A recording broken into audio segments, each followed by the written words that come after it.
Call that grooming?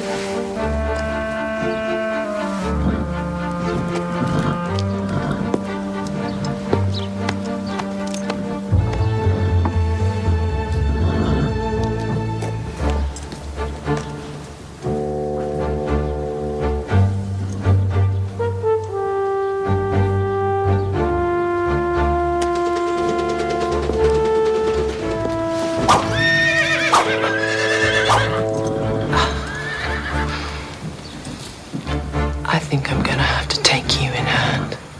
Yes, I think you are.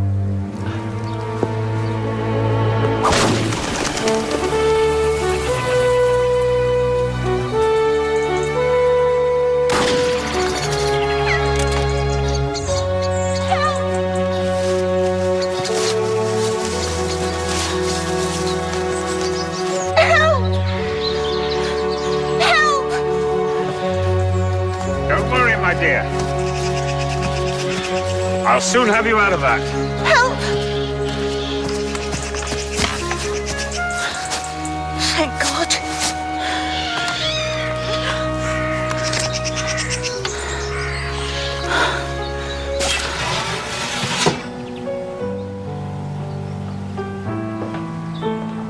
Apple pie, my darling. Your favorite. What a wonderful wife you are.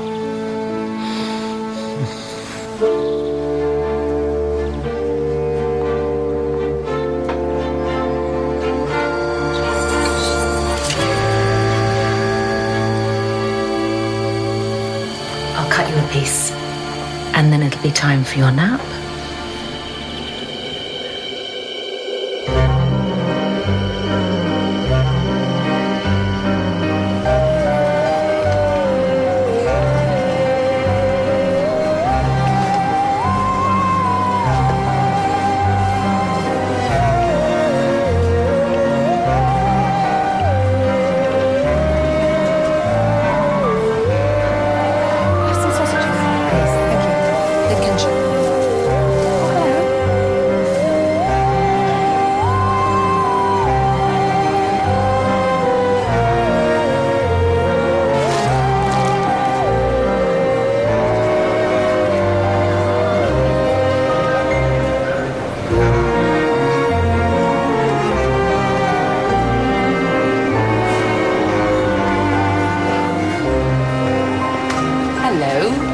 You look a bit lost. No. Nothing to be ashamed of. I come here all the time and I still get in a bit of a muddle.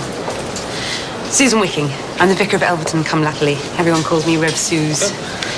I'm here every Saturday, 12 till 2. Sorry, would you mind?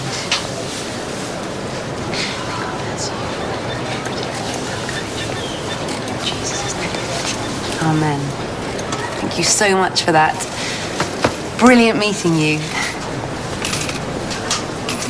What was all that about? We were praying you'd find the horseradish. Oh, I did, but it's not the kind you like. They only stock their own brand now. Yeah, same stuff. Hello, Rose. Hi, Joyce. Tom, this is Rose Southerly, who runs the Cordon Bleu cookery school at Elverton. I did a course there, remember? Yeah, vividly. How'd you do? I think I've just run into your vicar. She was saving lost souls by the baked beans. Yeah, she's got some sort of weird arrangement with Good Fare. Actually, that's rather a bone of contention.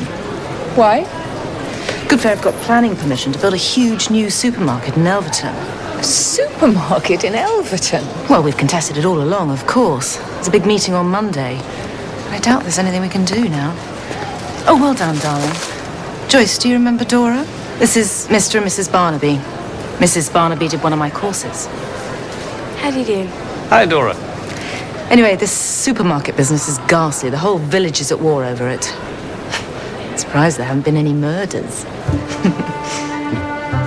Hi.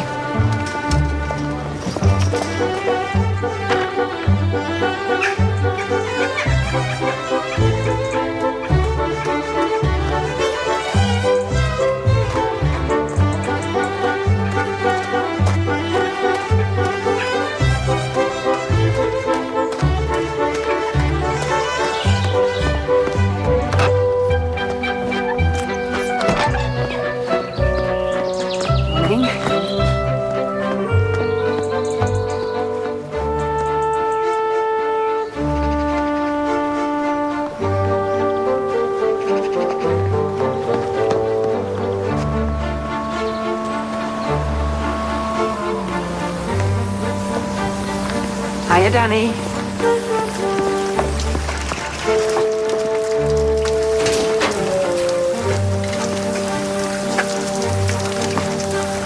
Bye, Dad. See ya. Oi, do some ruddy work today, will you? Whatever.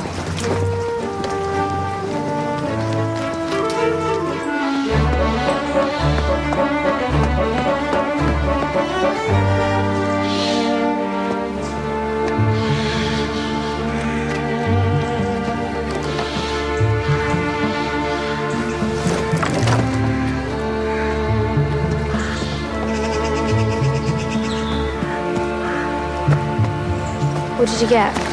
Lager. I detest lager. It's all I could get. You live in a pub, Otis. You should be able to get anything. Not with my dad around.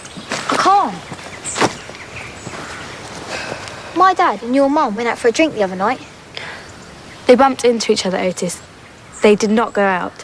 Fact. So what if they did? Your dad's dead. My mum's in Florida. It'd be cool if they got together. It would not be cool. It would be gross. If they got married, would that mean you and me couldn't be an item? Otis, Mummy would never marry a man who runs a pub. Fact. And you and I will never be an item. Not in a million years. Not if you were the last male of the entire species on the planet. Shh. Someone's coming.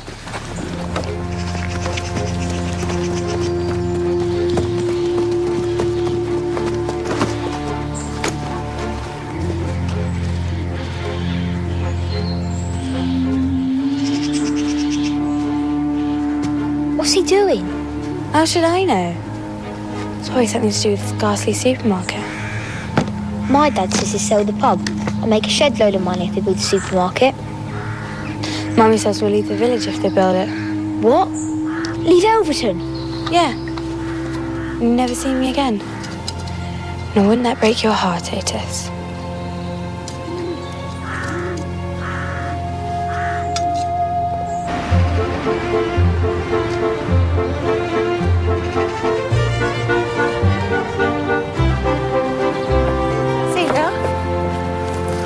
What do you think?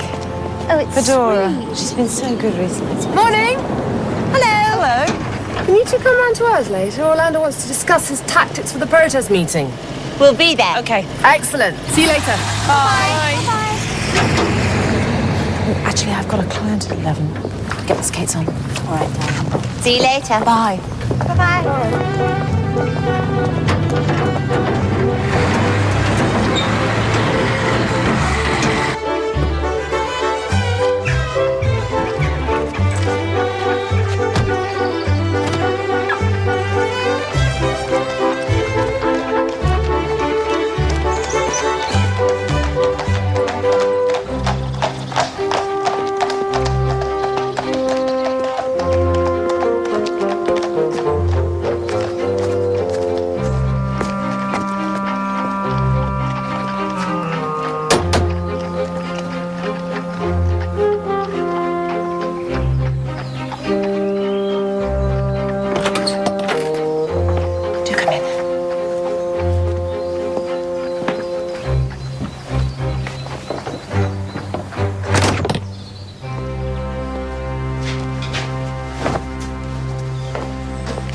Have you had a horrible day, darling?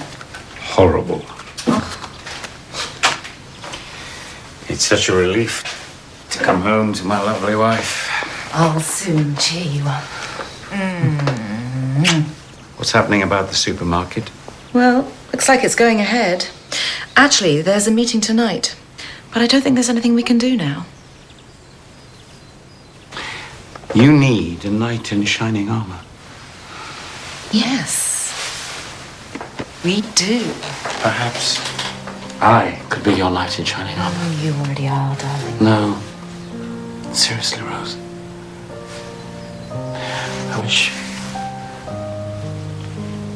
I wish you really were my wife. Please don't say things like that. Look, I've made you a lovely sponge cake.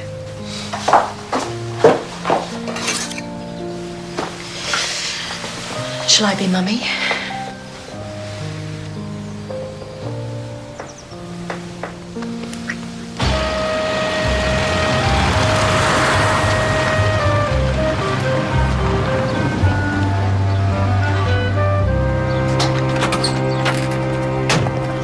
Got your organic veg for you, Ginny. Thanks, Gary.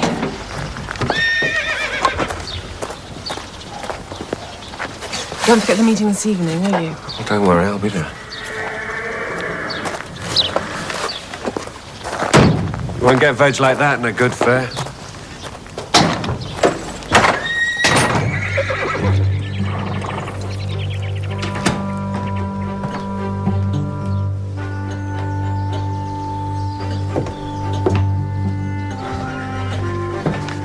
Sorry, that was Gary Talbot with our organic veg.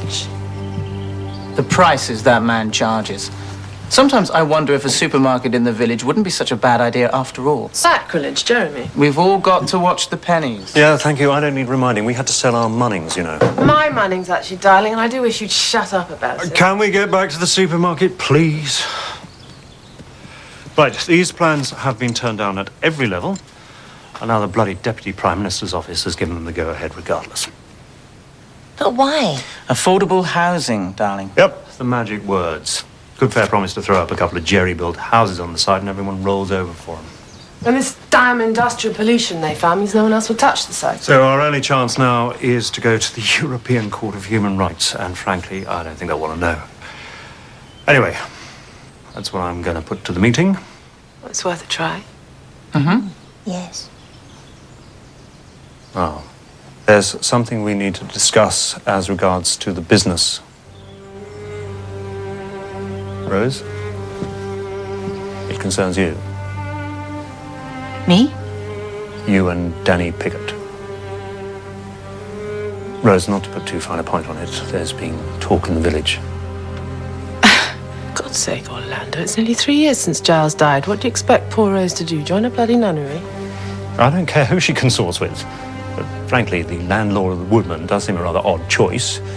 But she can't carry on with him or anyone else, for that matter, and stay in the business. Simple as that.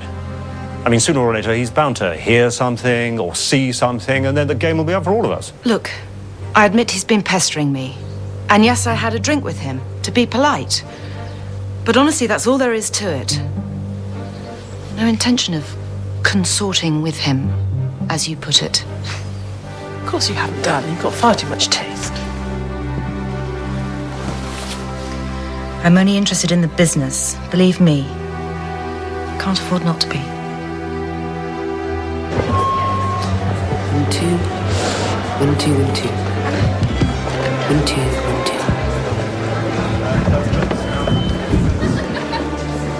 2. Rose, save your seat, darling. Oh, thank you. Rose? Actually, Rose, we're going to sit in the front.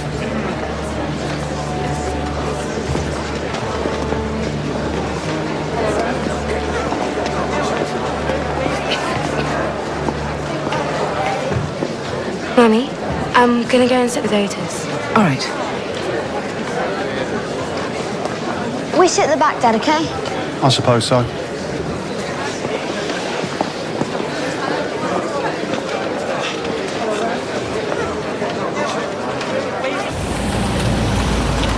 Frank? Damn, his phone's off. Frank, it's Miranda Harvey returning your call. Listen, Dudley and I appreciate the interest, but... Actually, I don't appreciate your interest, Frank. I really don't know what's getting to you, so just stay away. You got that? Dudley's a little tense, that's all. Call me as soon as you get this message, Frank. Don't worry, he'll be fine. He's got too much to lose. I'll tell you something, if he turns up here tonight, I'll kill him.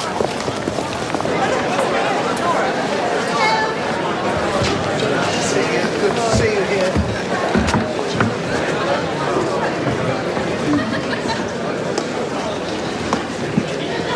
Welcome, everybody. For those of you who don't know me, I'm the Rev Suze, and I've been asked to keep the peace this evening. On the platform, we have Orlando Lamington from the Stop the Supermarket Committee.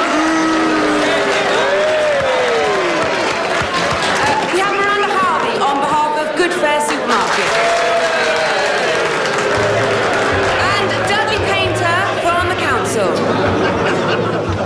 What did you get? Vodka and some fags. Cool, come on.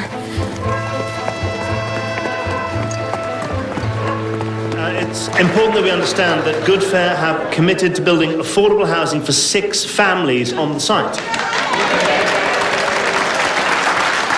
Good Fair will also clean up the site. They will clean up the pollution caused by the old timber yard.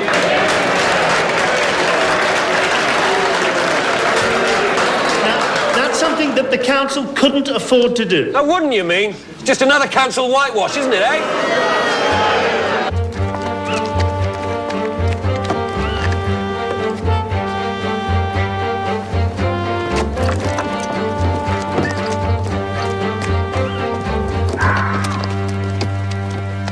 This isn't just another supermarket we're talking about.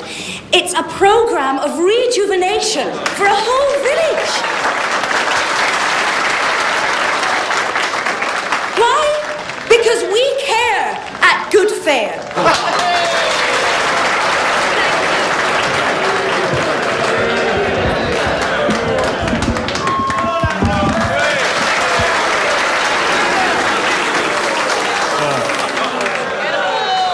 We all know that permission for this supermarket has already been passed at the highest level. But we must reconsider the potential erosion of the quality of life in this village. What with the increased volume in traffic and the threat to local businesses? What local businesses? Elverton is dead. Why can't you get that through your thick, yuppie head? Well, what about my shop? Your shop? It's only incomers can afford to use the place. Us locals have to drive to Corston to shop because we can't all live on sun-dried tomatoes at £5 a throw. Come on, guys, give everyone a chance to have their say. Danny Piggott doesn't care what happens to this village because he won't be here, will he? He's selling the woodman to Good Fair. So you won't have a pub anymore, you'll have a petrol station. Greedy bastard's got his snout in the trough with Good Fair.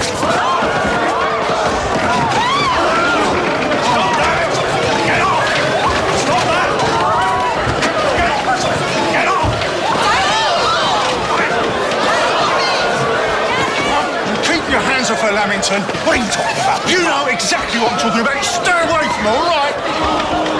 I can, I will.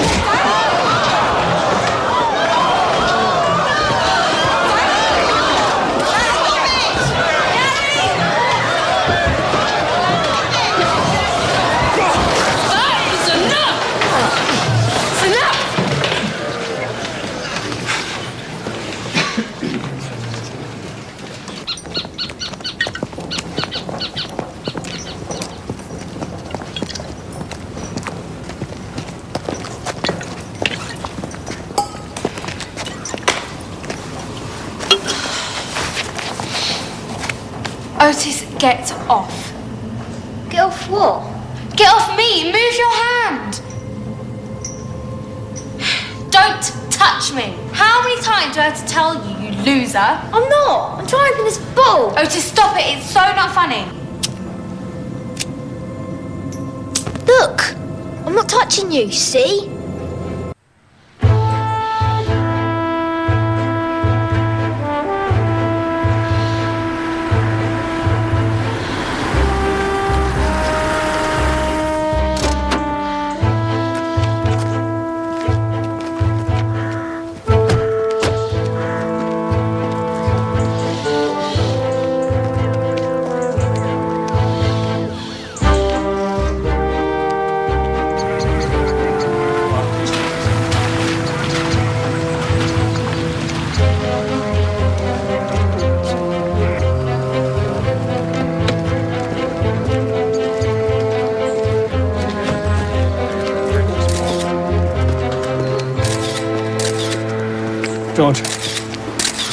stab wounds to the chest, Tom.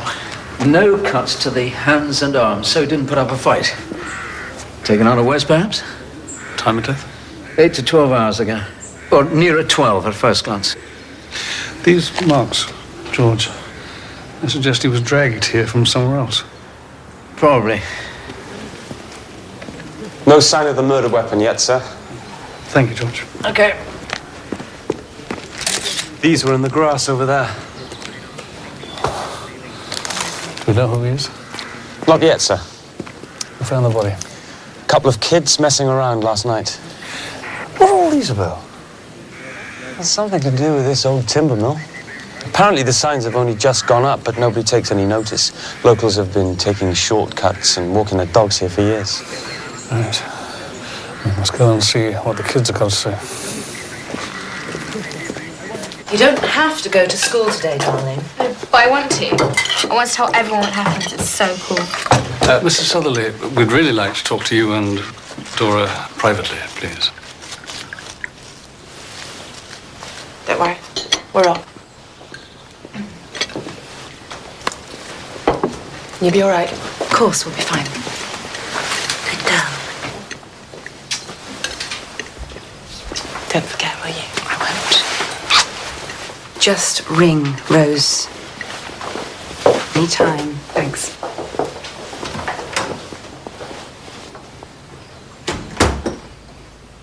Right. Dora, now, can you tell us, please, exactly what happened last night? Now, it's okay, there's no need to rush. Take your time. It was Otis's idea.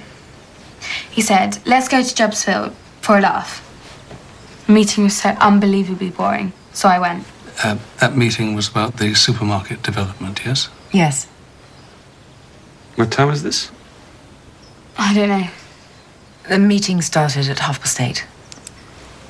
So, we went to Jobsfield, and there was this dead man. It was just like a film. How exactly did you find this man? It was so gross. We sat down, okay, and it was totally dark. Then I felt this hand on me. I thought it was Otis, so I shouted at him. Then Otis lit his cigarette lighter. And there he was. This man, almost lying on me, his eyes wide open like that. I knew straight away he was dead. And you saw no one else on Jobsfield? No. Is Otis your boyfriend? No way! Otis is a complete loser. So who stole the vodka? Not me. Otis got it from the pub. Fact. Vodka? Dora? I didn't have any, Mum. I detest alcohol. This man, had you ever seen him before? No, never. Okay. Thank you, Dora. And that's it for the minute.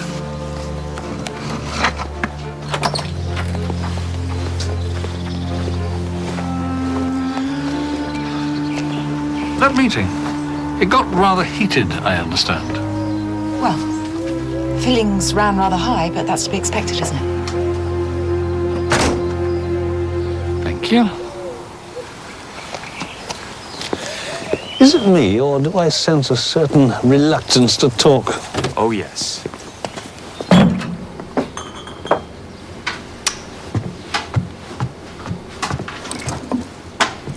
We were sitting there, and we saw him.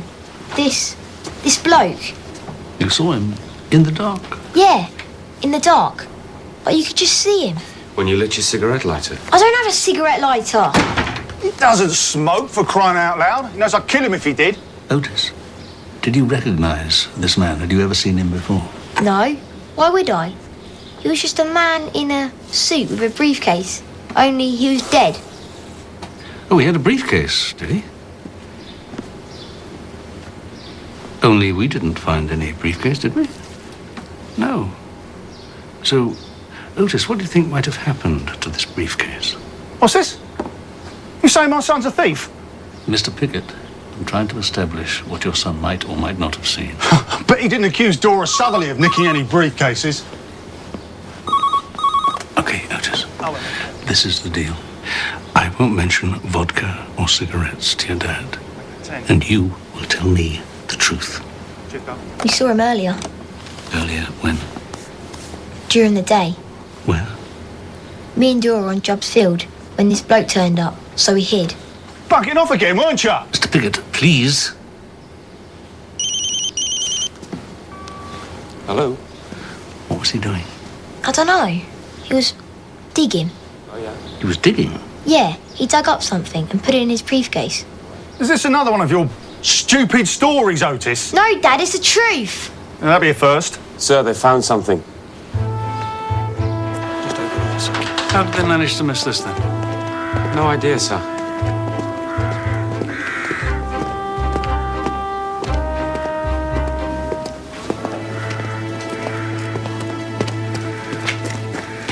Looks like a kitchen knife, sir. It is. It's one of the chef's knives. Joyce has got a set like that. Cost me a fortune. Wolf and bag must be in here. Yeah.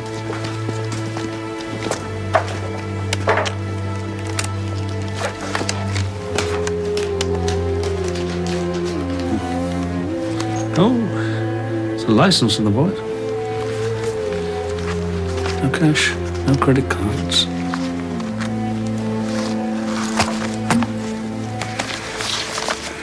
And his name is Frank Hopkirk. Lives in Corston. Looks like there was a laptop in the bag. Maybe it was a straightforward mugging. He put up a fight, got himself stabbed. Bullard said there was no sign of a struggle. These papers, sir. What about them? It's some kind of a report on the supermarket development.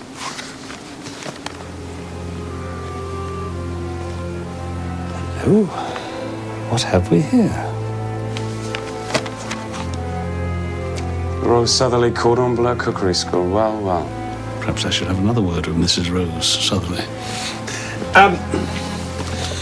Could you give me a Polaroid of that knife, please, now? Do it straight away, sir. Thank you. And, Jones, you can talk to the victim's family. Me, sir? Yes, sir, you, sir. I think it's time you learned the delicate art of delivering bad news. You all right with that? Think so. Thank you.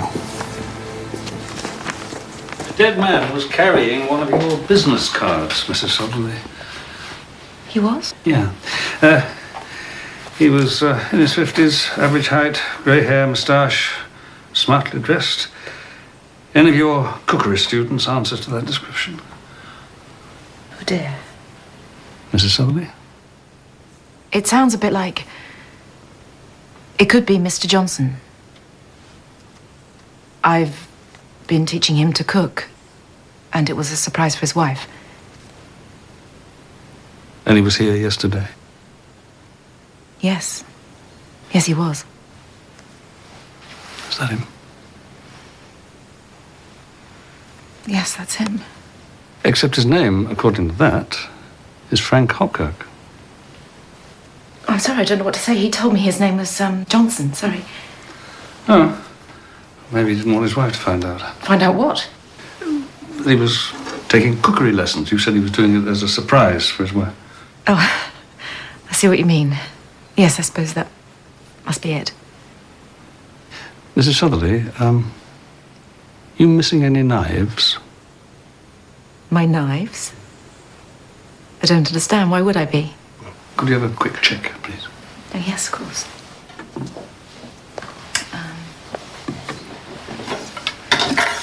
Yeah. I think that's it.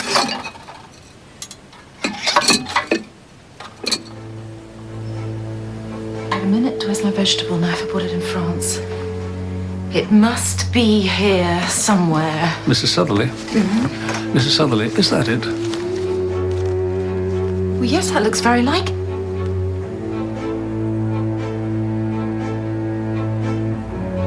Oh, my God, is that the... Is that how he was... Yes, it is. But you can't possibly think... You're not suggesting that I killed him, are you?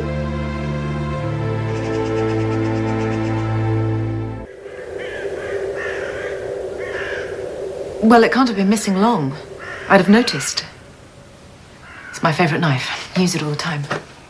So apart from Frank Hopkirk, who else was here yesterday? Some ladies from Midsomer Murders. 8 of them.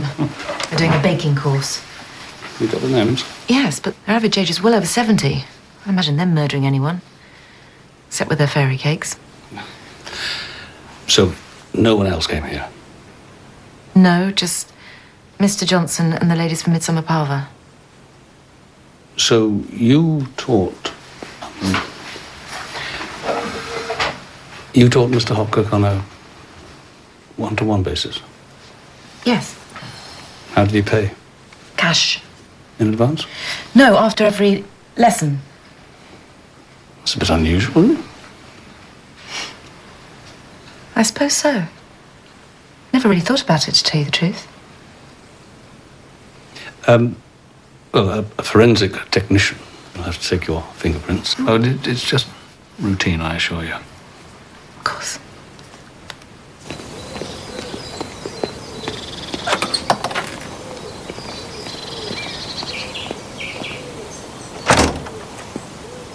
Hello, Dora. Hello. Dora, could we have a little talk about yesterday? I told you about yesterday. Yesterday morning. Yesterday morning I was at school. No, you weren't. You were on Jubb's Field with Otis Piggott, weren't you? Fact. Oh my God, the loser grasped me up. Only under intense pressure, Dora. That man you found, you saw him that morning on Jubb's Field, didn't you? What was he doing? It was weird. He dug something up, put it in a container, and then he went. Have you told my mum? No, I thought I'd leave that up to you. Okay. Are you married? Yes. Why? Mummy's a widow. Did you know? It's so boring with all these men hanging around. What men? Sorry, got to go.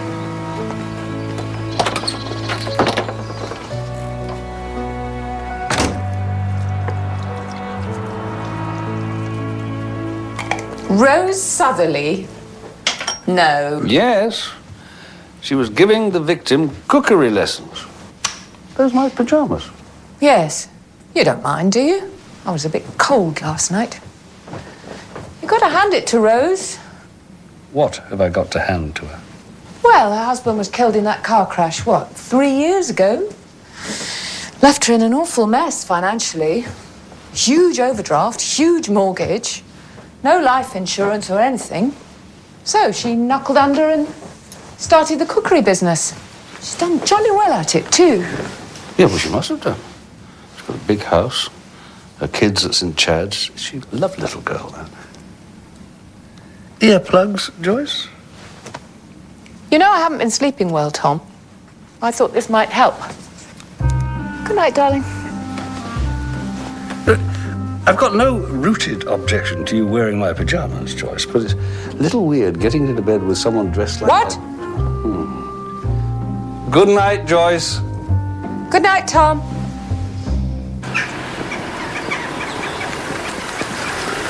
Can you remember what time? Morning, sir. Morning. This is Hopkirk's car. The Rev thinks it's been here since yesterday morning. Didn't think much of it, but still here this morning, so gave you a lot of bell. I'd better get going. Things to do, people to see. The Rev goes for a run every morning. That's right. Changing the vestry after early communion, and off I go. Do you go the same route every morning? Oh, yeah. Down the high street, along the Corson Road, right into another lane and back. You didn't notice anything out of the ordinary yesterday morning? No, but as I told Ben here, I'm pretty oblivious when I'm jogging. Quality time with the boss, you see. Sorry. Prayer, Inspector. We still do it, you know. Catch you later, guys. Yes. Catch you later. Good God. Do we know what Mr. Hopkirk did for a living? He was an environmental health consultant, whatever that means. Obviously pays well going by the card. According to his wife, he was working for Goodfare supermarkets, which would explain the paperwork we found, but I can't get anyone at Goodfare to confirm it. What do we know about his movements yesterday? Well, here's what we've got so far, sir. Otis and Dora saw him on Jubbsfield at about 9. After that, he went for his cookery lesson at Rose Southerly's. Cookery lesson? He had a drink at the Woodman round about midday, then went to the village shop and bought a snack. After that, nothing. Till he turns up dead on Jubbsfield, eh? Bullard reckons he died at around 7 o'clock in the evening. So what was he doing all the afternoon? Jones? Thanks. Mrs. Hopkirk's ready to identify the body, sir. Oh. It's probably coming from the Patchett's place. They run a rural pursuit centre. Rural pursuits centre? Yeah, clay pigeon shooting, fly fishing, stuff like that. Sounds quite interesting. You can even do a course in hedging and ditching. A course in hedging and ditching? Oh, you're still my beating heart. Yes. That's my husband. That's Frank.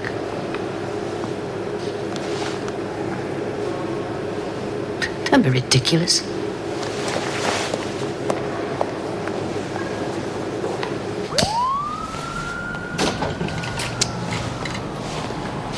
Excuse me. Don't even think about it.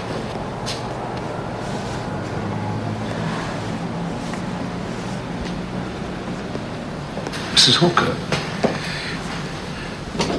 do you know what your husband was doing in Elverton? Working on some new supermarket development, according to him. And taking lessons at a cookery school. You must be joking. Didn't you know about that? No, I did not. Look, where cooking's concerned, Frank was strictly Stone Age. He couldn't boil a kettle. It was a woman, I suppose, giving him these so-called cookery lessons. Yes, it was. Attractive? Yes. You could say that. Well, that would be of more interest to Frank than whipping up a casserole, believe me. Could you enlarge on that, Mrs. Hopkirk? Where women are concerned, Frank couldn't help himself, Inspector. I suppose these days he'd be called an addict. Is that all? I've got arrangements to make, starting with a long holiday.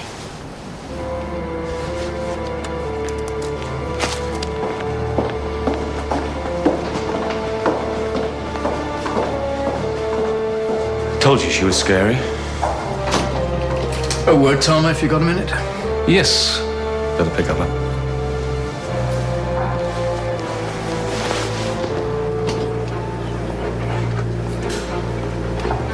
I wanted to show you these bruises before I open him up.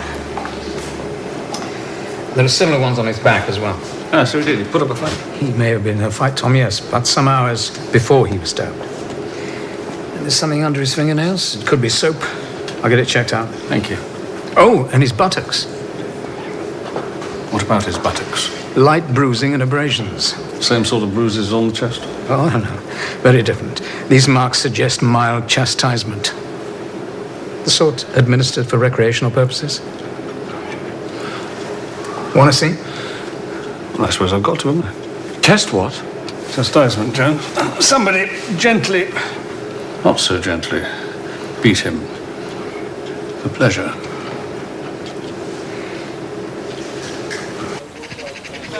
Okay, what about this?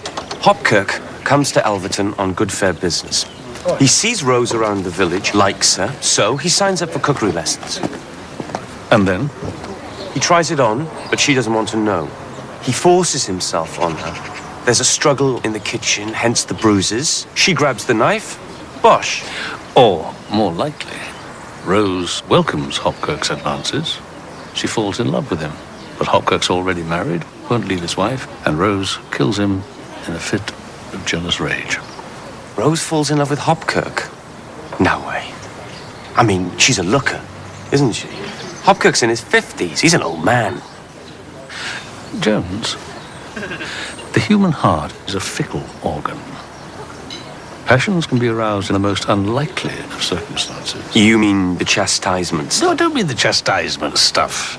I mean, human relationships are complex and not based solely on whether one is or is not a looker. you say so, sir. Anyway, if she did kill him, how did she move the body to Jubbs Field on her own? Well, maybe she had help. She's not without friends. Maybe it's to do with this new supermarket. Rose, the Lamingtons, the Patchetts, they're all dead against it. What are you saying? They all ganged up together to kill an environmental health consultant. That's a bit far-fetched, Jones. Well, there was a report in Hopkirk's case on the Jubbs Field site, and some of the pages were missing. And whatever he was digging up, there's no sign of that either.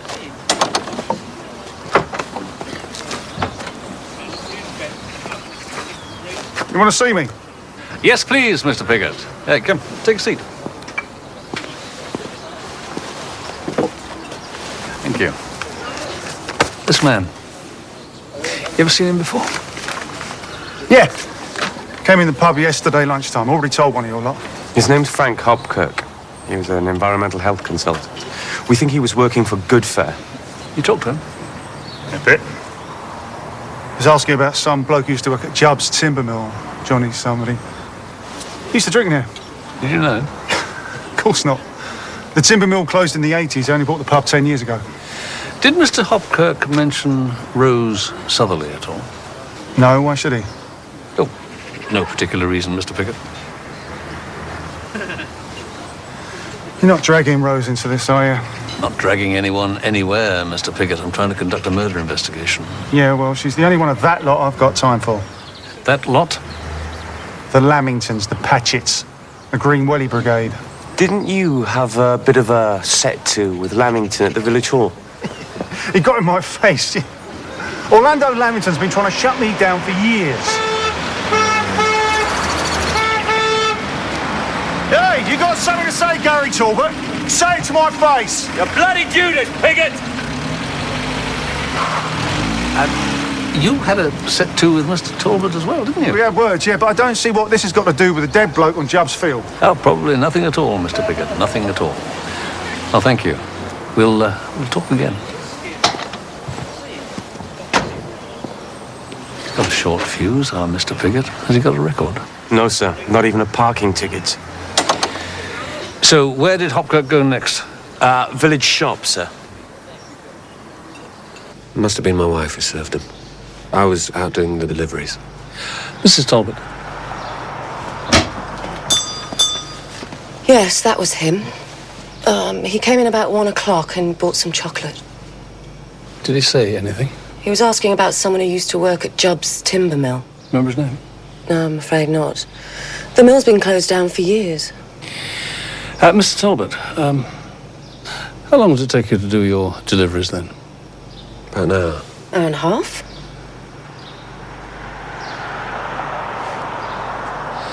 And where? Where do you make these deliveries? Round the village. Lamingtons and Midsomer Market. An hour and a half to deliver 2 boxes of vegetables. And you didn't see Mr. Hopkirk at all during these deliveries? No, I did not. Thank you, Mr. Talbot. Mrs. Talbot, thank you.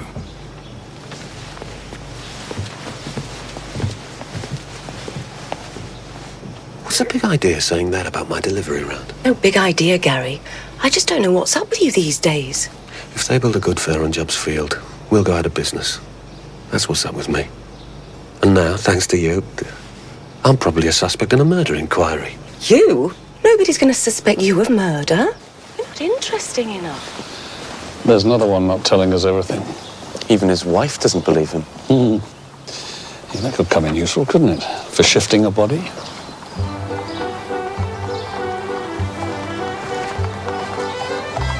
That's the Lamington woman, sir. Yes, I know. Hey, Jones, go back inside. Check the details of Talbot's delivery round. Sir. Every inch of it.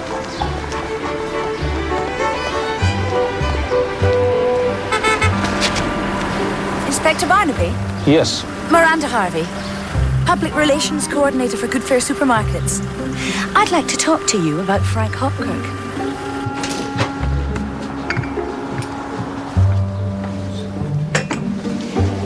First of all, everyone at Good Fare is absolutely devastated. Frank was not only a respected colleague, he was a true friend. Mrs. Harvey, how long had Mr. Hopkirk been working for Goodfair then? Frank Hopkirk wasn't a Goodfair employee. He was an independent consultant. I hope you'll make that clear in any statements to the press. So he wasn't working for Goodfair? We were consulting him, Inspector. About what? Most recently, about the Jubbs timber mill site here in Elverton. Frank Hopkirk was an expert in industrial pollution. The Jubbs field site is polluted, you see. He was advising the council as well. He was advising the council as well? Oh, yes. He had a good working relationship with the council. You'd have to speak to Dudley Painter about that. Who's Dudley Painter? Chairman of the planning committee.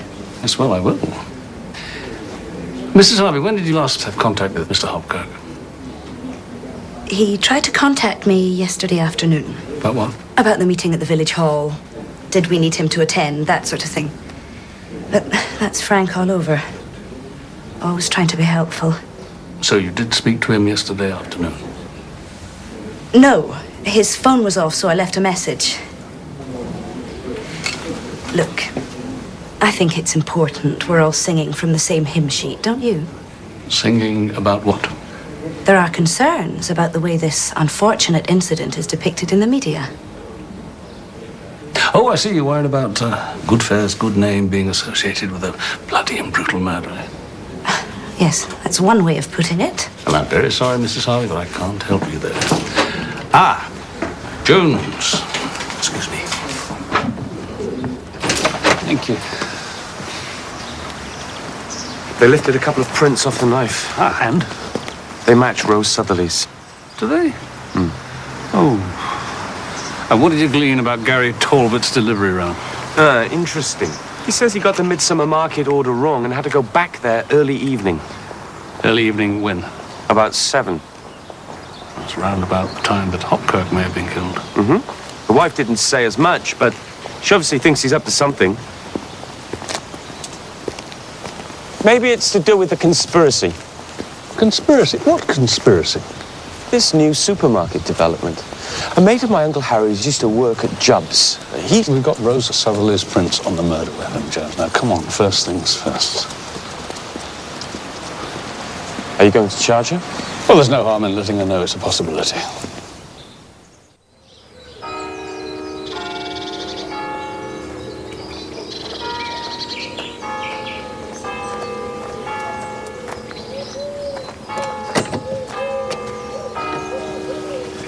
Look, Orlando's going to see Mummy.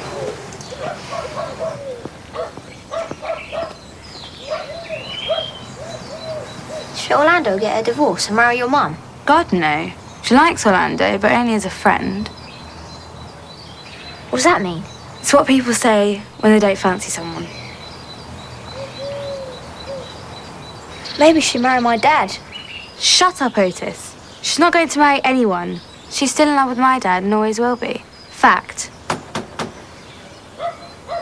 Poor Orlando is completely wasting his time. Look, you know how much I care for you. Please, don't start that again. You know how it upsets me. Is it because of Danny Piggott? Are you in love with him? No, I am not. Honestly, Orlando, just because I won't leap into bed with you does not mean I'm in love with Danny Piggott. It's not about leaping into bed with anyone. Look, Rose, I love you, for God's sake. Always have, always will. You just say the word and I'll leave Ginny now, this moment. We'll get the hell out of Elverton. We'll go wherever you like. America, France, I don't care. I just want to be with you. Stop it, Orlando. Stop it.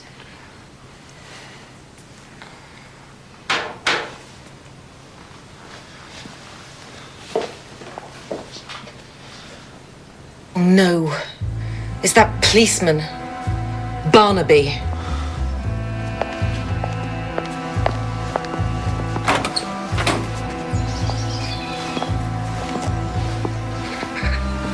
Mrs. Southerly, may we have a word, please? Oh, yes, of course. Thank you. Any problems, you give me a ring.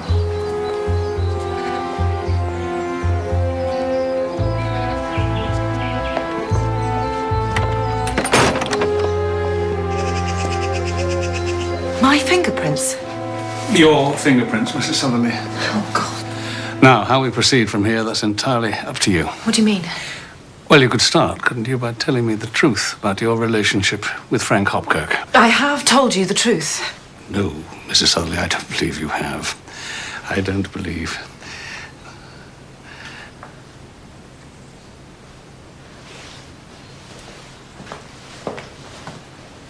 There's plastic garlic. That's not very cordon bleu, is it? Please don't touch that. Oh. What have we here? I record some of my classes. Here. Secretly. No. You record your classes with Frank Hopkirk? Oh, come on, Mrs. Sutherland.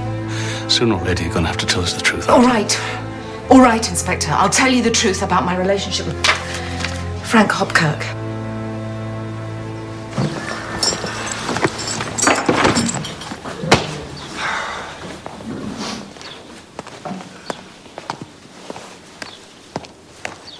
Sitting down on the job, Mr. Hunsaker? Oh, those English saddles, they're heavy.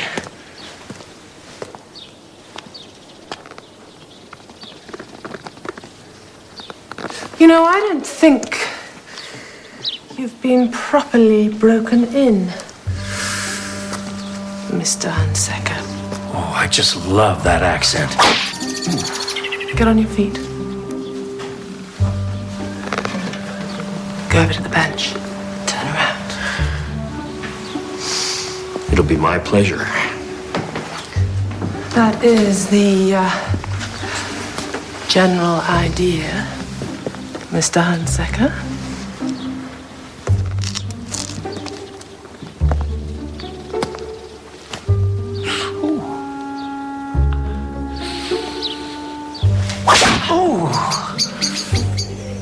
Giles, my husband, was killed in a car crash 3 years ago. I found out that Giles hadn't been very careful with money, to put it mildly. I desperately needed to earn some money, so I started the catering business. Weddings, funerals, shooting parties. People love to hire a friend in need. It makes them feel morally superior. Anyway, then I started the Cordon Bleu school. And was it a success? Not at all. I got myself deeper into debt.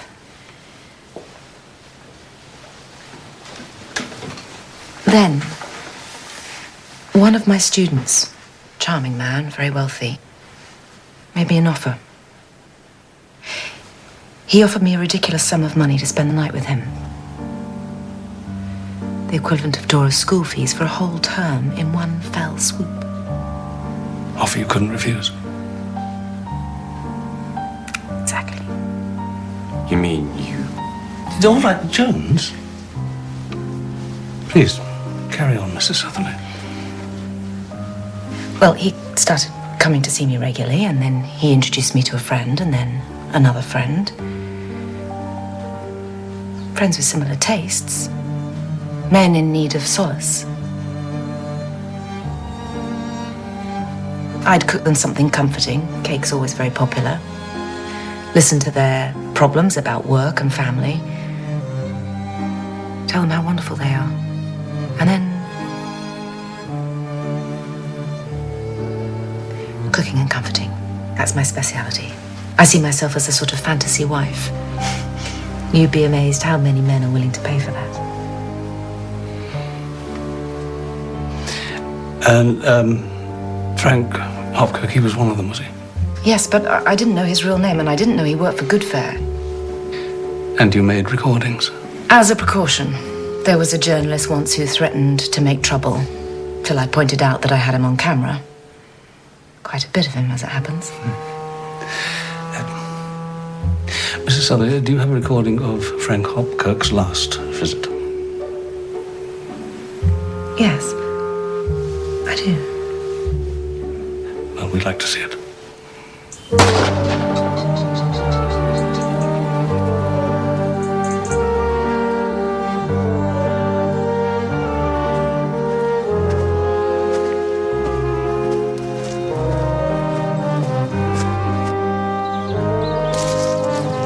Who's there?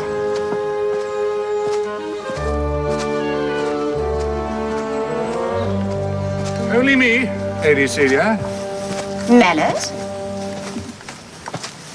I'm not supposed to be in this part of the wood. I was, looking for poachers. Do I look like a poacher, Mellis? No, you certainly don't. Well, now you're here. You might as well have a glass of champagne. Thank you, my lady.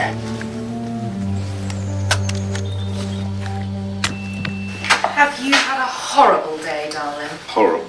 Such a relief. Good camera. Quality lens.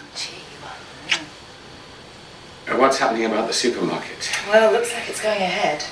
Actually, there's a big meeting tonight. You need a night. Could you pause it there, please? Sweet.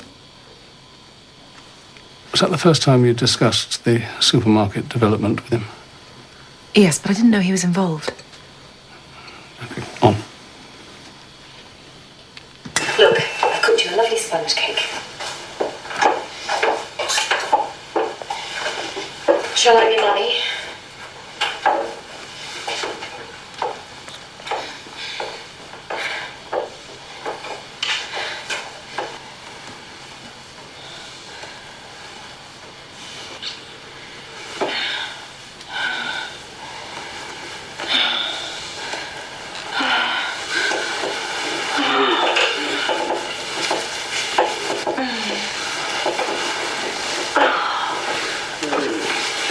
Could you fast forward that? I want to see when Frank Hopkirk left.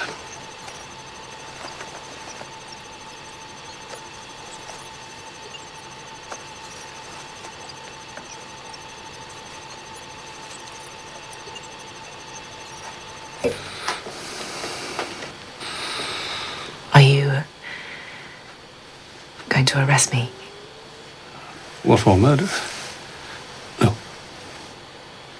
What about the... That is not my department, Mrs. Sutherley. Thank you, Inspector. But I will need that recording, please. Recording of Frank Hopkirk's last visit.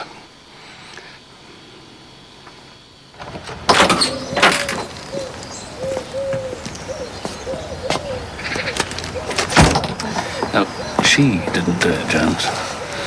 Hopkirk left her kitchen at 12:30. He was still alive and kicking, and the murder weapon was still on the kitchen table. 5 minutes later, he's teaching the good ladies of Midsomer Parva how to make fairy cakes. And she spent the rest of the afternoon with Dora. Someone must have nicked the knife, son. Yes, someone went to a great deal of trouble to incriminate Rose Sutherley.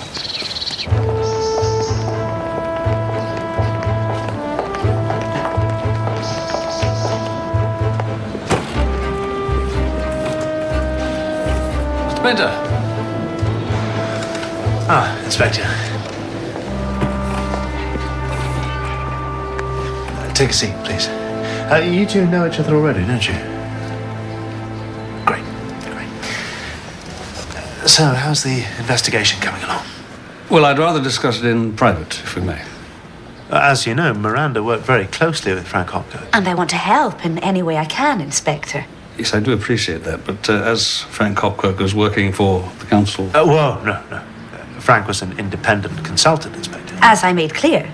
Yes, but the council were consulting him, weren't they? As were Goodfair. Is there a conflict of interest there? Certainly not.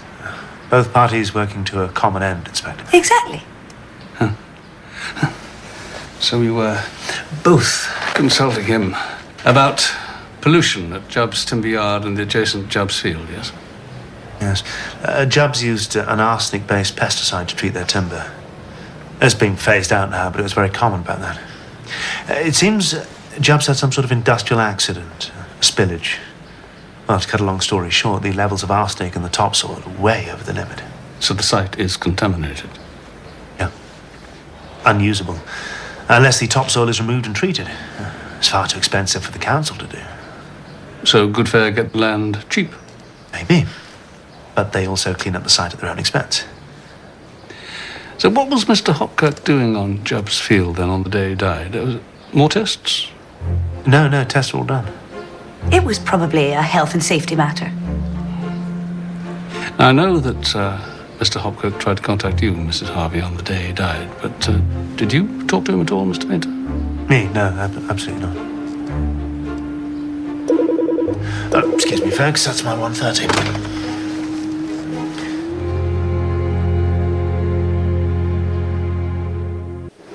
So, I took the top of his head off, had a poke round, and guess what? What surprised me, George? Poor devil had a massive stroke. A stroke? Are you saying that's what killed him? Oh no, the stabbing killed him. I reckon he had the stroke round about the same time he sustained the bruises to his chest and back. Now, if he was involved in a fight or dispute of some sort, that would have raised his blood pressure and perhaps caused the stroke. But it was some hours later that he was stabbed. Anyway, it solves the problem of the stab wounds. What problem? They're very symmetrical, Tom, all from the same angle, which suggests that he remained motionless whilst being attacked, which people tend not to do. Unless they're unconscious. Or paralysed. So you're saying he could have had the stroke and remained unconscious or paralysed for what, 5-6 hours? It's possible. And then been stabbed? You said something about under his nails. Oh, yes. Beeswax, lanolin, and turpentine. Now, your starter for 10. Saddle soap. Spot on. I'm very impressed, Ben. And there's something else. You'll never guess what. What, George? Residue on his hands. Gunshot residue. So he fired a shotgun not long before he died. I tell you, this chap's a mine of information.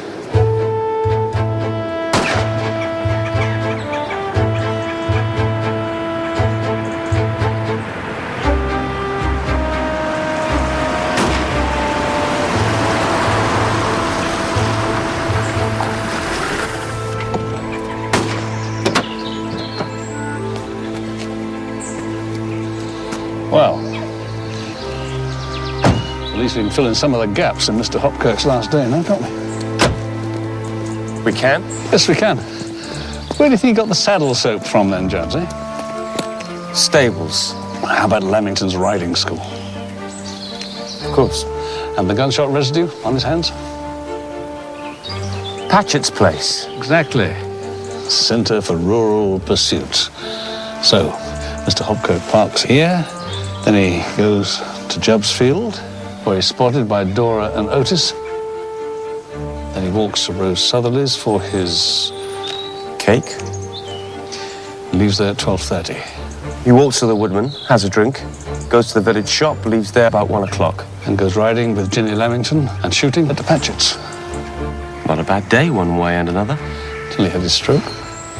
Then he got himself stabbed. Not many people would fit that into a lifetime, never mind a day. I'm supposed to be meeting this friend of my uncle's at the Woodman. I'm going to drop in on the hunting, shooting and fishing set. Okay.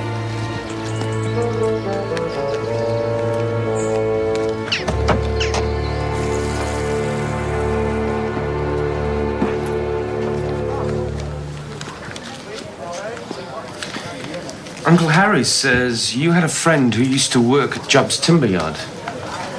Yep. Had a few mates used to work at Jubb's. The one I was thinking of was called Johnny.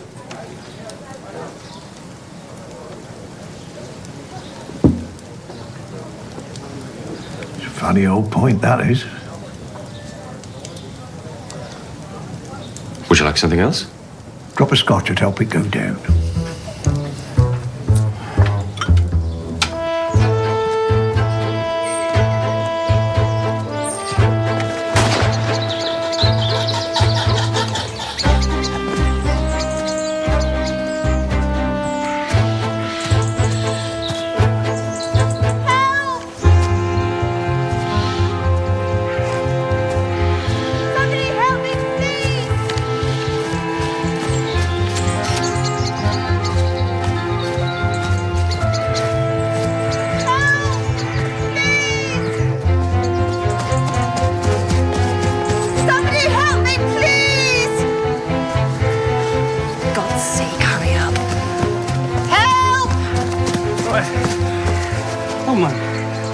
Don't move.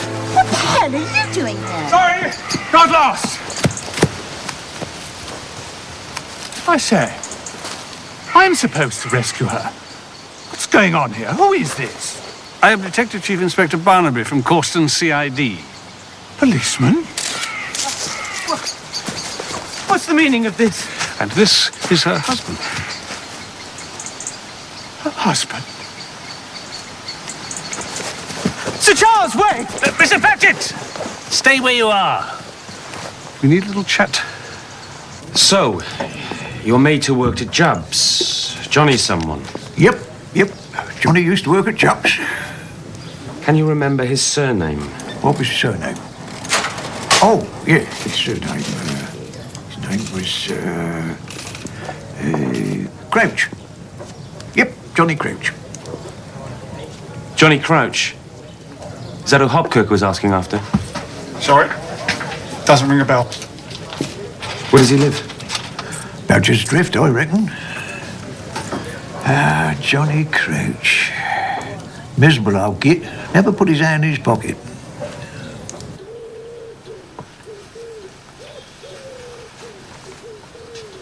That's Mr. Saunders. Yes, that's Saunders.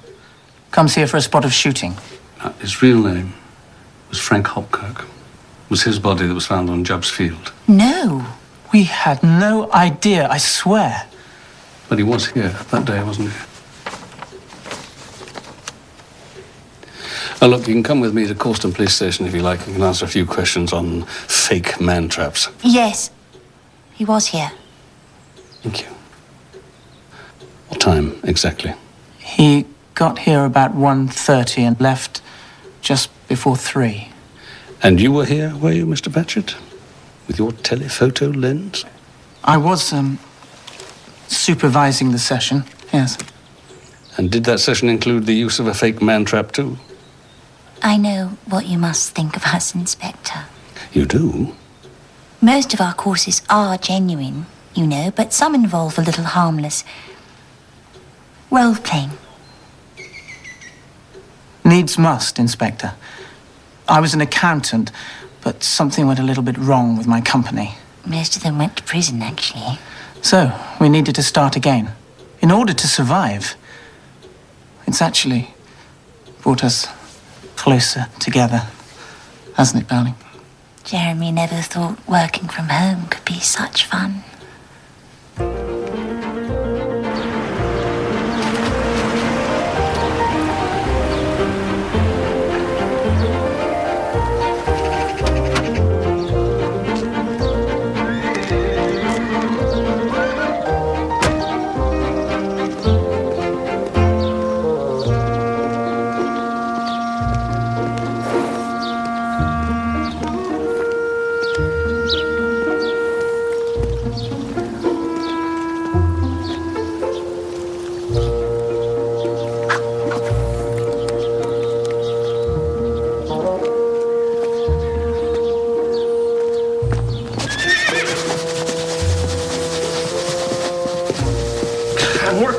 As fast as I can. Good afternoon, sir.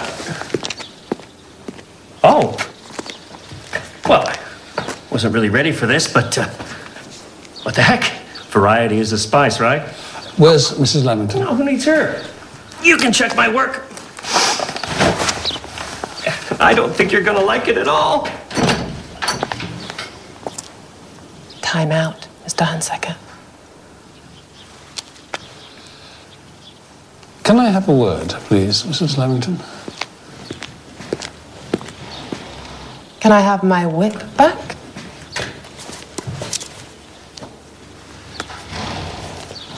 Yes, I recognize him. His name is Wilson. Peter Wilson. Actually, his real name was Frank Hopkirk. He's the man whose body was found on Job's Field.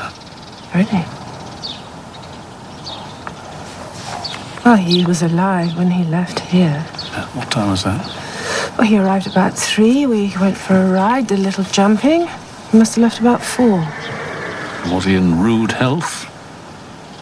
Yes. A little tired, perhaps. Coming! I said I'm coming!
Dora. Hello. Dora, you remember you saying something to me about the men hanging around your house? Maybe. What men were they, Dora? Orlando Lamington mostly, and Danny, Otis's dad. Both fancy your mum. That's why they were fighting at the village hall. Losers. You shouldn't spread stories, Dora. They can hurt people. Everybody thinks we tell lies because we're kids, but we don't. We see everything. It's all fact. Like the Rev Sue's. What about the Rev Sue's? Ask her why she goes jogging on Monday afternoons. Monday afternoons? It's when Gary Talbot does his deliveries. They're having a thing. Fact.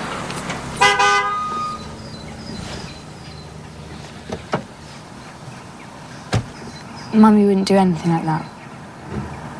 She still loves Dad. I know, Dora. I know.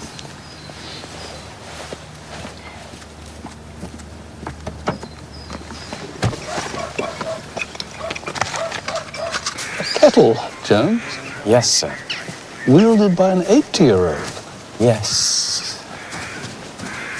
As I was saying, the arsenic in the topsoil is supposed to come from this pesticide they treat wood with. But Johnny Crouch says the timber from Jubbs's was treated elsewhere.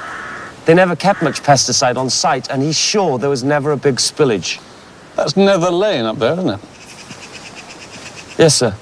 Didn't the Reverend Suze tell us she jogs there first thing every morning? Yes, yeah, she did. Well, I have it on fairly good authority that she went for a jog there on Monday afternoon. Now, why didn't she mention that, I wonder? Perhaps it slipped her mind. Well, let's go and refresh her memory, shall we? But so what about this pesticide business? All in good time. And lead us not into temptation, for thine is the kingdom, the power, and the glory, forever and ever. Amen. Amen.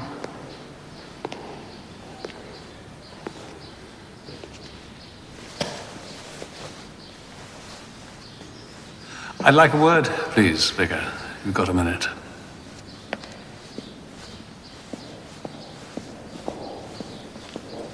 Mrs. Sutherley.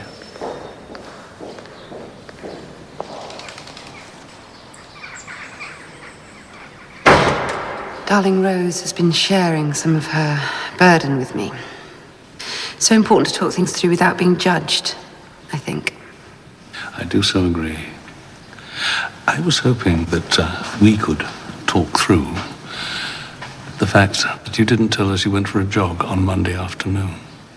Oh, God, I knew this would happen. Sure, God knows all about it, but I don't. Yes, I went for a run Monday afternoon. What time? About 6:30. I had to meet someone. Who?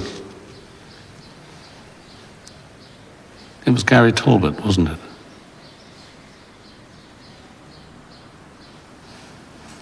Yes. I never intended it to go this far, but the flesh is weak. Why didn't you tell us this? Gary is a married man, Inspector. Oh, so you're doing this for Gary's sake? Oh, that is very noble of you. And Ginny Lamington's sake. What's Ginny Lamington got to do with this? I was running down Nether Lane. I had arranged to meet Gary at 7. The van was parked in the usual place. And we were talking. That's all we do, really. Talk. When suddenly we saw Ginny Lamington's horse box in the middle of the lane. It was Ginny Lamington with someone else. Who? I couldn't see. Perhaps it was her husband. No. Orlando was on train home. He'd just phoned me about the meeting. So I thought Ginny was doing the same as you. I thought it was best to keep quiet. For everybody's sake. After all, it's got nothing to do with that poor man who died. Has it? Hopkirk's body could have been in Talbot's van or the horse box. We got Gary Talbot's movements right. He wouldn't have had time for loading up dead bodies, would he? The horse box, then. So who was the mystery man with Ginny Lamington? Jones. Stay here.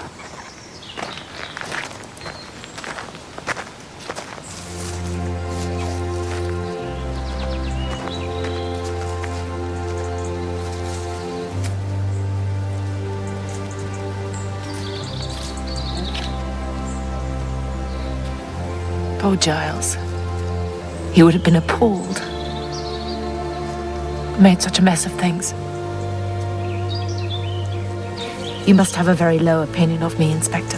Oh, I'm a policeman, Mrs. Southerly. I leave the judging to someone else. Vic has been a great help. How I envy her serenity. Yes, it's miraculous, isn't it? Mrs. Southerly, someone went to a great deal of trouble to steal that knife from your kitchen. Someone who was determined to incriminate you. Who could have taken that knife, do you think? A friend, perhaps? Someone you wouldn't suspect. There was no one. Just me and Dora. Wait a minute. Ginny Lamington came round. She wanted to borrow a cookery book. What time? At 5:30. I thought it was odd. I was due to go round to her house for a meeting. She could have just phoned me. Did you leave her alone in the kitchen? Yes. Book was in the drawing room. My God. Why would she do such a thing? Well, I believe that her husband was paying you a lot of attention. I begged Orlando to leave me alone. Nothing happened between us. You have to believe me, Inspector. I believe you, Mrs. Southerly.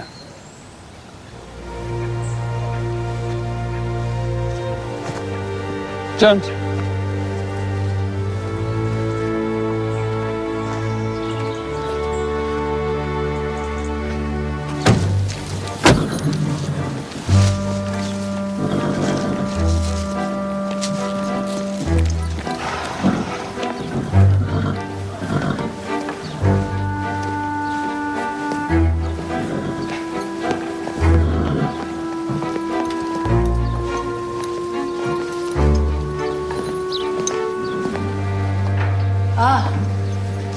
The strong arm of the law. You gentlemen like to go for a ride?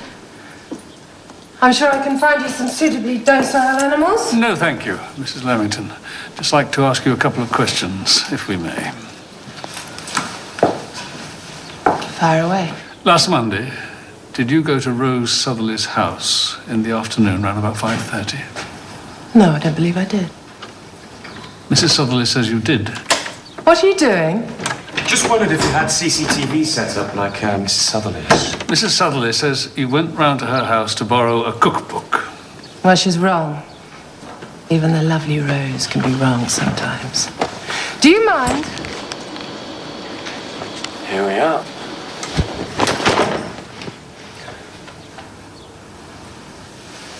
Same kind of camera, too. It's for security reasons. We've had a lot of break-ins recently. Mrs. Southerly is sure that you went to her house. Where's the monitor? One at a time, gentlemen, please. Can't answer you both at once. Rose, she's one of my best friends, Inspector. We're in and out of each other's houses all the time. How can you expect me to remember what happened last Monday?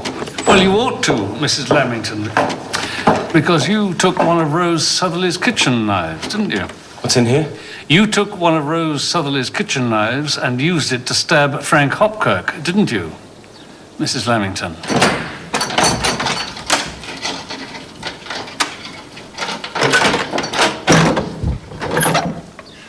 Why? What did Rose ever do to you? She stole you.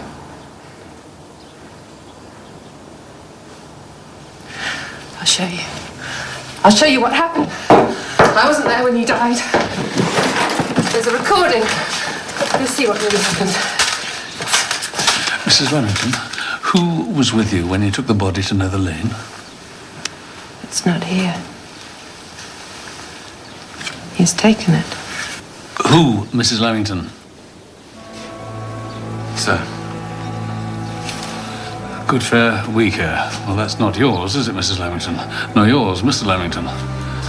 I know who wears a badge like that.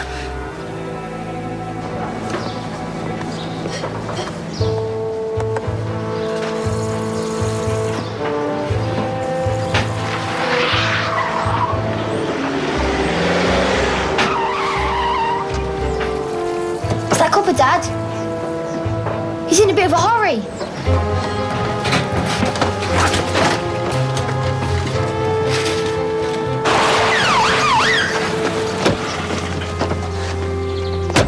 May I, Mr. Pickett?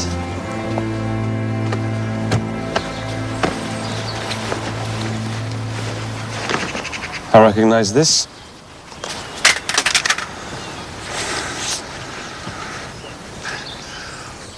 What happens on there, right? It's not what it looks like.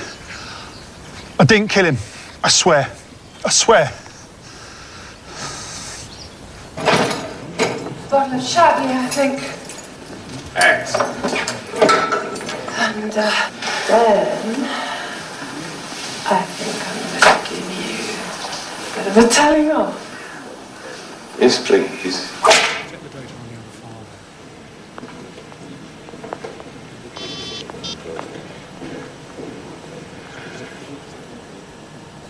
Dudley, it's Frank Hopkirk.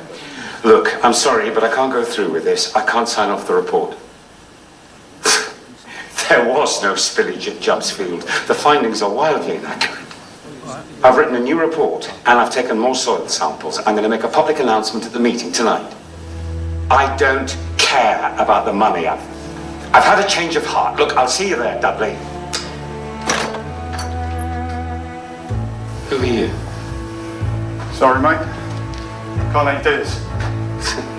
What's going on? Where's Jenny? Jenny! The supermarket's been given the go-ahead. I'm setting up. You can't stop it now! Get away from me, you lunatic!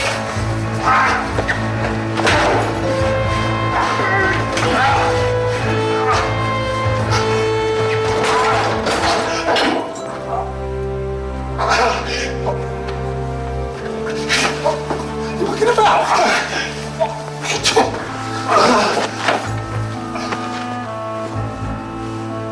Daddy? Oh, bloody hell, Jenny, I think he's dead.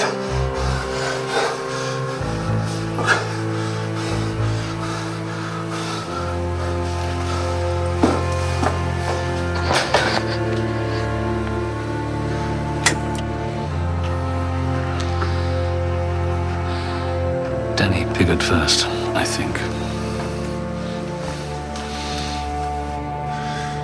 Ginny said she called the emergency services. She said it'd be better all round if I wasn't there, so I went back to the pub. What were you doing there in the first place? I'm not saying anything about that. How did Hopkirk end up on Jubbs Field, Danny? You'll have to ask Ginny that, won't you? Oh, we will, Danny, we will. But it looks pretty straightforward to me. You attacked Frank Hopkirk in a rage, and he collapsed with a stroke. He wasn't dead. Well, you say that now, but in the recording, you said, and I quote, "Bloody hell, Ginny, I think he's dead." Well, he wasn't. How do you know if you left the stables straight away? I just do, okay. But you didn't leave the stables straight away, did you, Danny? Because you helped Ginny Lamington put Frank Hopkirk into a horse box. And later you and Ginny drove that horse box to Nether Lane and you dumped the body on Jubbs Field. Okay, can we... just wait. All right. Say I was on Jubbs Field, for the sake of argument. What does that mean? I mean, what are my prospects? Oh, that depends, Danny. I mean, personally, I don't think you killed Frank Hopkirk, but that's just my opinion. It's worthless. It's no good unless you tell me the truth.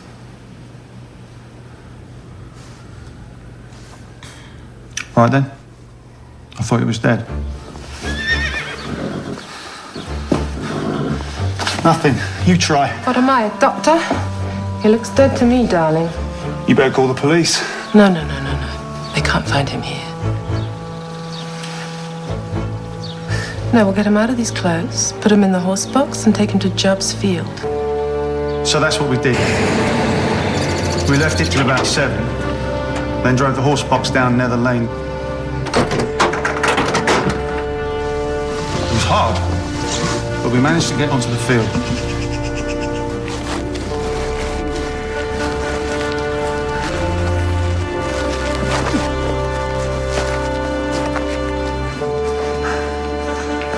We better split up.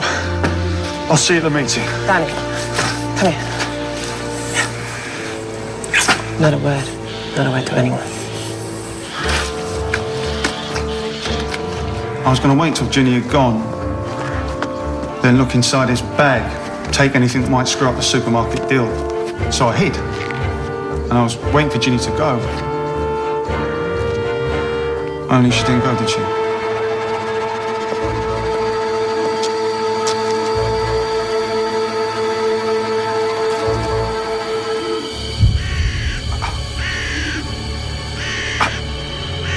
Move.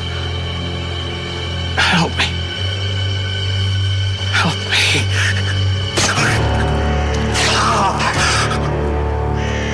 Terrible to watch. I'm sick to my stomach. So sick, Danny, that you waited till Ginny Lamington left, and then you ransacked Frank Hopkirk's bag and his wallet. Good fare was my ticket out of Elverton. I wasn't going to give it up that easy. It's all Rose Southerly's fault. Everything in the garden was lovely until her and her husband arrived in the village 10 years ago. Orlando became infatuated with her almost immediately. And when Giles died, it just got worse. Orlando was always on hand to give poor little darling little Rose advice. Then Rose introduced myself and Celia to some of her clients, and the business took off in a big way, so I saw even less of Orlando. I was bored and angry, so I started having an affair with Danny Piggott. I half hoped Orlando would find out, actually. But, of course, you never noticed a thing. How did Danny find out about the business? I had too much to drink one night and told him. He used to come to the stable sometimes and watch. That's what he was doing there that Monday. So then the final insult, Inspector, was when Danny started to pursue Rose. To get at Orlando, of course, men, you know. Oh yes, I really loathed dear little Rose. And when Frank Hopkirk collapsed in the stables, you saw an opportunity. I knew what I was going to do immediately. Steal one of Rose's knives and stab him with it. See how she felt being accused of murder. See the smile wiped off that simpering little face. You know what really annoyed me? Was that she wouldn't sleep with either of them. So she stole my husband, and she stole my lover, and she still kept the moral high ground, and that, Inspector, is enough to drive anyone to murder.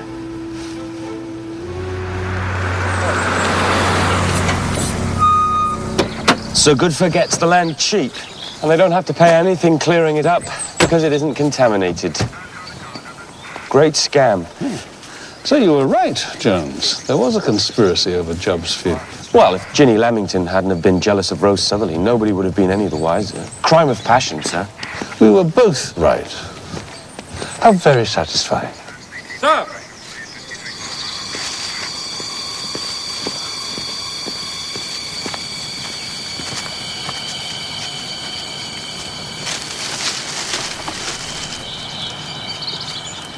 Here's Hopkirk's phone, sir. There'll be a record of the call to Dudley Painter. Oh, good. Looking forward to talking to Mr. Painter again.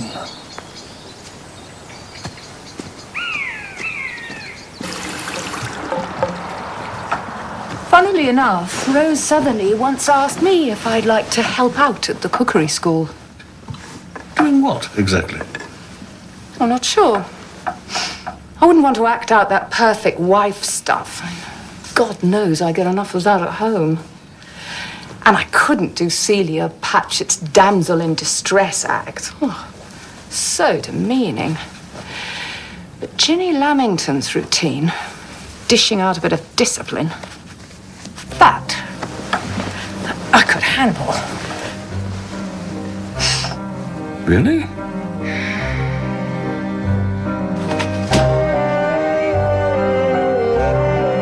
There's more Midsomer Murders in the Crime Hour all this week at 2 o'clock. And the drama continues here on ITV1. Caroline Quentin is back in Life Begins tomorrow at 9. Martin Clune stars in Wednesday's one-off drama as a man who is not only struggling with his career, but his health too. Losing It is on Wednesday.